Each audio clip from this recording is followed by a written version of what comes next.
لیکن یہ میرے خیال میں ہم بہت آگے کی سوچ رہے ہیں. مجھے ابھی بھی یہ ایک مثبت توقع ہے کہ صدر مملکت اپنے پارٹی لیڈر کی ثوابدید سے اوپر اٹھیں گے اور جو پاکستان کے لیے درست ہے اور درست یہی ہے کہ آئین پر عمل کریں, اس بے یقینی کو ختم کریں. اب جو اتحادی ہیں آپ کی ان کے ساتھ بھی بات ہوئی ہوگی. آج جس طرح پارلیمانی پارٹی لیڈران کا ایک اجلاس بھی ہوا ہے, وزیر اعظم ان سے ملے ہیں, ظاہر ان کو کانفیڈنس میں لیا ہوگا. تو جو اتحادی ہیں ان سے آپ کے اس حوالے سے کیا بات ہوئی ہے, کیا انڈرسٹینڈنگ ہے ان کے ساتھ؟ جی میں تو اللہ تعالیٰ کا شکر ادا کر سکتا ہوں کہ اتحادی جو ہیں انہوں نے محمد شہباز شریف کو مکمل طور پر بغیر کسی ابہام کے اپنی حمایت کا یقین دلایا ہے کہ وہ پوری طرح پرائم منسٹر کے پیچھے کھڑے ہیں, اس حکومت کی اس کا حصہ بھی ہیں اور اس کو سپورٹ کر رہے ہیں. تو اتحادیوں کی طرف سے تو ہمیں بہت تقویت ملی ہے آج کے اجلاس سے. پہلے بھی انہوں نے اس کا عندیہ دیا تھا, لیکن چونکہ مخصوص حالات میں آج کے اجلاس کی اہمیت تھی تو ہمیں ہمارے تمام اتحادیوں نے مکمل حمایت کا, اور جیسا میں نے کہا بغیر کسی ابہام کے یا تحفظات کے وہ ان کے پیچھے. جی this includes the M Q M. M Q M بالکل ہمارے ساتھ ہیں, اور ان کے جو تحفظات کراچی کے حوالے سے ہوتے ہیں ان سے ہم مستقل طور پر ان کے ساتھ گفتگو میں ہیں, مذاکرات کرتے ہیں, آپس میں بات چیت کرتے ہیں. لیکن حکومت کی حد تک اور جو ہائی میٹرز آف پالیسی ہیں اس میں تمام اتحادی الحمدللہ شہباز شریف کے پیچھے کھڑے. خرم صاحب, چونکہ اس کے اندر پیچیدگیاں ہیں, آپ نے خود بھی پوائنٹ آؤٹ کی کہ جی کچھ پیچیدگیاں جو ہیں وہ آ سکتی ہیں, چونکہ جو صدر عارف علوی ہیں وہ ماضی میں بھی آپ کے ساتھ ہاسٹائل رہے ہیں. تو اس حوالے سے پھر سمری پہلے کیوں نہیں مانگی گئی اور اتنی دیر کیوں لگی سمری بھیجنے میں؟ اب دیکھیے ہم نے اکثر دیکھا ہے کہ آئی ایس پی آر کی طرف سے جب کوئی ٹویٹ یا اعلان ہوتا ہے تو دن میں ہوتا ہے, ورکنگ آورز میں ہوتا ہے, مگر رات کے اندھیروں میں اس طرح ٹویٹ کی جائے, سمری جو ہے وہ فٹافٹ بھیجی جائے اور ایک طرف سے ڈیلے ہو پھر ایک دم بھیج دی جائے, تو یہ کیوں ہوا؟ یہ کشمکش کیوں تھی؟ یہ کشمکش تو 2017 سے جاری ہے, اور یہ جو پاکستان میں ایک تناؤ ہے آئین کے تحت حکومت چلانے میں, اور ایک جسے ہم کہہ سکتے ہیں پریٹورینزم ہے یا بوناپارٹزم ہے, اس کے درمیان ایک تناؤ ہے. اور اگر ہمارا یہ خیال ہے کہ عمرانی تجربے کی ناکامی کے بعد سے وہ تناؤ ختم ہو گیا ہے تو یہ خام خیالی ہوگی. یہ ایک مستقل کوشش ہے جمہوری قوتوں کی جو اس حکومت میں اکٹھے ہیں کہ ہمیں آئین کی سربلندی کے لیے جانا ہے. تمام چھوٹے صوبوں کی جماعتیں آپ غور کریں وہ اس وقت حکومت کا حصہ ہیں, اور یہ کشمکش میں اس میں اتار چڑھاؤ آئیں گے, لیکن ہم اپنے سٹینڈ پر کھڑے ہیں اور انشاءاللہ اللہ تعالی ہمیں کامیابی دے. تو یہ جو سمری کا لیٹ ہونا اس تناؤ کا اثر میں سمجھوں یا اس تناؤ کے جو ہے ریزلٹ میں یہ سمری جو ہے وہ لیٹ ہوئی ہے؟ جی میں اس بارے میں چونکہ مجھے فرسٹ ہینڈ انفارمیشن نہیں ہے لہذا میں قیاس آرائی سے گریز کروں گا. چونکہ آپ ڈیفینس منسٹر رہ چکے ہیں تو سمری خاصی لیٹ آئی, تو کیا یہ تناؤ جو سول ملٹری تناؤ ہے یہ اسی وجہ سے لیٹ آئی ہے؟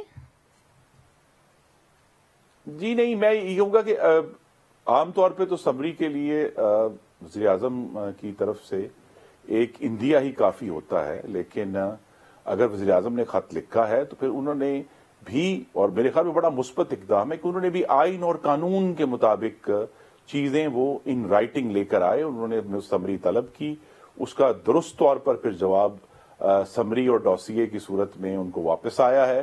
تو اگر یہ ہمیں بجائے یہ کہ ہم اس پر قیاس آرائی کریں, ہمیں اس پر اطمینان کا اظہار کرنا چاہیے کہ پاکستان میں معاملات جو ہیں وہ in writing black and white میں آئین کے مطابق آگے بڑھ رہے ہیں. مگر اس کے اندر اور بھی بہت سارے جھول ہیں. جو قانونی ماہر ہیں وہ یہ کہتے ہیں کہ آئین کے تحت تو وزیر اعظم کی ثوابدید ہے کہ وہ کسی کو بھی تعینات کر دیں, اور یہ بہت اہم اپوائنٹمنٹ ہے. آپ سے بہتر یہ کون جان سکتا ہے, آپ جو ہیں وزیر دفاع رہ چکے ہیں.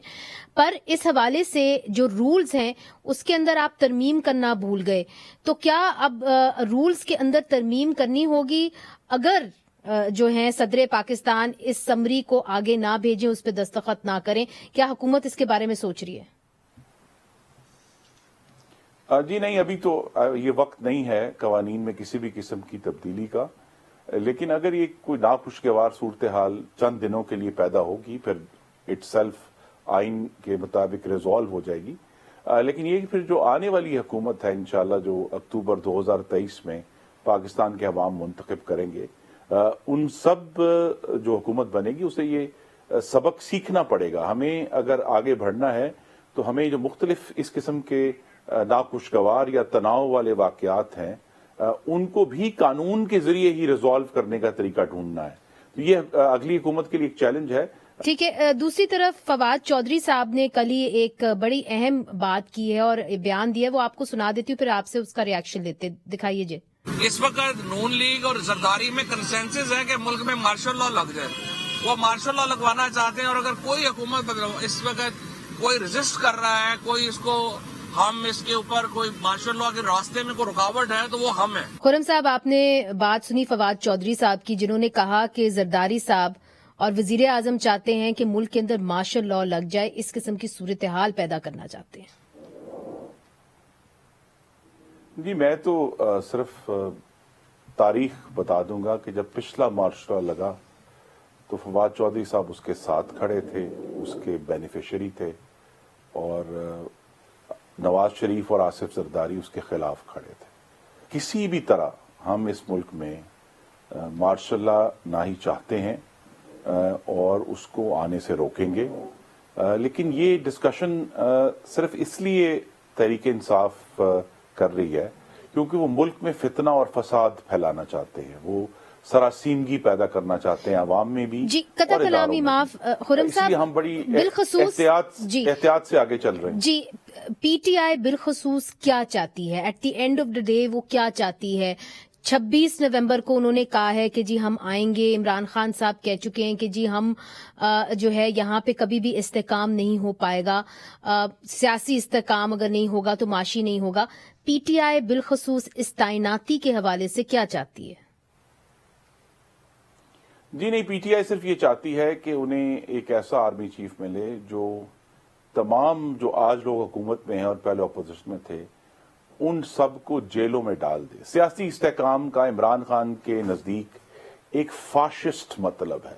اس کا مطلب یہ کہ ان کے تمام مخالفین جو ہیں وہ یا تو غائب کر دیے جائیں یا جیلوں میں ڈال دیے جائیں یا ان کی زبانیں کاٹ دی جائیں تاکہ وہ اکیلے اس ملک پر راج کر سکیں. اور انہیں ایسے ادارے چاہیے جو دوبارہ ان کے سہولت کار بنے ان کو اقتدار میں لانے کے.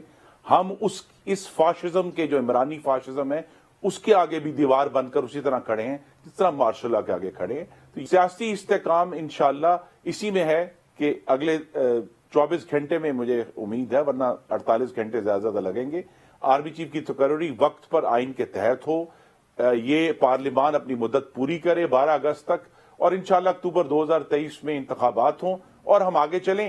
یہی سیاسی استحکام ہے, اور آپ دیکھیں گی کہ جب یہ تقرری انشاءاللہ ہو جاتی ہے اس کے بعد سیاسی استحکام میں ایک مضبوطی آئے گی. خرم صاحب, لیسا کرٹس جو ہیں, امریکن لیسا کرٹس جو south and central Asian affairs کو دیکھتی ہیں وائٹ ہاؤس میں, انہوں نے کل ایک بیان دیا ہے, وہ آپ کو سنواتے ہیں, اس کے بعد آپ سے اس کا ریاکشن لیتے ہیں. مجھے نہیں لگتا کہ امریکہ اور پاکستان کے تعلقات کا مستقبل اس بات پر منحصر ہے کہ پاکستان میں وزیر اعظم کون ہوگا. زیادہ اہم یہ ہے کہ چیف آف آرمی اسٹاف کون ہوگا. فوج ہی اس ملک میں امریکہ کے لیے اہم تصور کیے جانے والے امور جیسے کہ جوہری پروگرام, پاکستان کے بھارت کے ساتھ تعلقات اور انسداد دہشت گردی جیسے معاملات پر فیصلہ سازی کو مکمل کنٹرول کرتی ہے. اس قسم کی ہائبرڈ جمہوریت پاکستان کے لیے اچھی نہیں ہوگی کیونکہ یہ فطری طور پر حکومت کی غیر مستحکم شکل ہے. خرم صاحب, ابھی تک امریکہ یہ سمجھتا ہے کہ جو الیکٹڈ منتخب نمائندے ہیں ان کا کوئی سے نہیں ہے جب تعلقات کی بات آتی ہے ہندوستان کے ساتھ, نیوکلیر پروگرام کی بات آتی ہے اور کاؤنٹر ٹیررزم کی بات آتی ہے. کیا آپ اس رائے سے متفق ہیں؟ جی میں متفق بالکل بھی نہیں ہوں. یہ منتخب نمائندوں نے ہی پالیسیاں بنانی ہیں. پاکستان کی تاریخ جو ہے اس میں منتخب نمائندوں کے آگے رکاوٹیں آئی ہیں, بار بار آئی ہیں, فوجی آمریتیں رہی ہیں 40 سال اس ملک میں. تو ہمیں ان سب سے سبق سیکھ کر آگے بڑھنا ہے. امریکہ کو بھی یہ بات اب سمجھ آ جانی چاہیے کہ پاکستان ان 75 سالوں میں جن تجربوں سے گزرا ہے, جس میں حالیہ ترین جو لیٹسٹ تھا وہ تجربہ عمرانی تھا جو ناکام ہوا, کہ بالآخر اسے ایک ایسی سویلین گورنمنٹ سے ہی ڈیل کرنا ہے جو پاکستان کے عوام کی حقیقتی نمائندہ ہوگی. امریکیوں کے لیے یہ بات بھی ہمیں تاریخ سکھاتی ہے کہ ان کے لیے ہمیشہ فوجی حکومتوں سے یا نیم فوجی حکومتوں سے ڈیل کرنا آسان ہے, کیونکہ وہ ایک ہی پاور سینٹر سے ڈیل کر کے اپنا کام نکلوا لیتے ہیں. دوسری طرف ہم نے دیکھا ہے کہ کچھ سکینڈلز بھی آئے ہیں کچھ جنرلز کو لے کے, تو فرحت اللہ بابر صاحب نے بھی ٹویٹ کی, آپ کو نہیں لگتا کہ اب وقت آ گیا ہے کہ جو اثاثے ہیں ان کی فہرست جو ہے وہ جنرلوں کو بھی دینی چاہیے, اور جو ان کو پرکس ملتے ہیں جب وہ ریٹائر ہو جاتے ہیں وہ بھی شائع ہونی چاہیے؟ جی, ہمیں بالکل اس معاملے میں شفافیت لے کر آنی ہے, اور یہی اس جو ارتقاء کے جس عمل سے ہم گزر رہے ہیں, اور ارتقاء کبھی بھی جو ہے وہ درد کے بغیر نہیں ہوتا, آپ کو تکلیف اٹھانی پڑتی ہے ایوالو کرنے کے لیے, یہ اس کا حصہ ہے. لیکن آپ دیکھیں گی کہ یہ شفافیت آئے گی افواج پاکستان کے حوالے سے, اس کے لیے تو آپ کو ترمیم کرنی ہوگی پارلیمنٹ کے رولز کے اندر, اس کے لیے تو آپ کو آئینی ترمیم کرنی ہوگی. کرنی ہوگی. اور جس طرح میں نے کہا کہ مجھے یہ امید ہے کہ یہ جو مشکل چیلنجز ہیں یہ وقت کے ساتھ اگلی جو حکومت منتخب ہوگی یہ ان کے ذمہ ہوگا کہ وہ یہ کام کریں. ابھی تو فی الحال ہمارے ذمہ یہ ہے کہ سیلاب زدگان کی بحالی کریں, پاکستان کی معیشت کو دوبارہ سے ریوائیو کریں, مہنگائی کو روکیں, اور سب سے اہم 2023 میں ایک ایسا انتخاب کروائیں جو حقیقی معنوں میں صاف, شفاف اور غیر آئینی مداخلت سے پاک ہو. اس حوالے سے آپ کے لیے دو سوال ہیں. ایک یہ کہ جو بجلی ہے وہ مزید اور کتنی مہنگی ہوگی, اور چونکہ پیٹرولیم سیکرٹری کہہ چکے ہیں کہ جی بجلی اگر آئے گی تو صرف گیس اگر آئے گی تو صرف 8 گھنٹوں کے لیے آئے گی, تو کیا آگے جو ہے پلان کیا ہوا ہے پی ایم ایل این کی حکومت نے, کیا بجلی اور مہنگی کی جائے گی؟ جی, اللہ تعالیٰ کا کرم ہے, اب انشاءاللہ بجلی کی قیمت میں کوئی اضافہ نہیں ہوگا, اور جو اس موسم گرما میں ایک غیر معمولی طور پر فیول پرائس ایڈجسٹمنٹ 10 روپے فی یونٹ چارج ہوئی تھی, وہ اس مہینے آپ کے ناظرین نے اپنے بلوں میں بھی دیکھا ہوگا, وہ صرف 10 روپے سے گھٹ کر صرف 8 پیسے رہ گئی ہے. تو ہم تو مستقل یہ کوشش کر رہے ہیں کہ جیسے جیسے ہمیں ایسے وسائل فراہم ہوتے ہیں جو کہ ہمارے ملک کے اندر سے ہوں, ان کو استعمال کرتے ہوئے صارفین پر بوجھ نہیں ڈالا جائے گا. اور یہ جو بیس پرائس میں اس موسم گرما میں اضافہ بھی ہوا تھا وہ بھی اب سٹیبل ہو گیا, اور اب بجلی مزید مہنگی نہیں ہوگی. بہت بہت شکریہ جناب خرم دستگیر صاحب, وفاقی وزیر توانائی, آپ نے ہمیں اپنا قیمتی وقت دیا.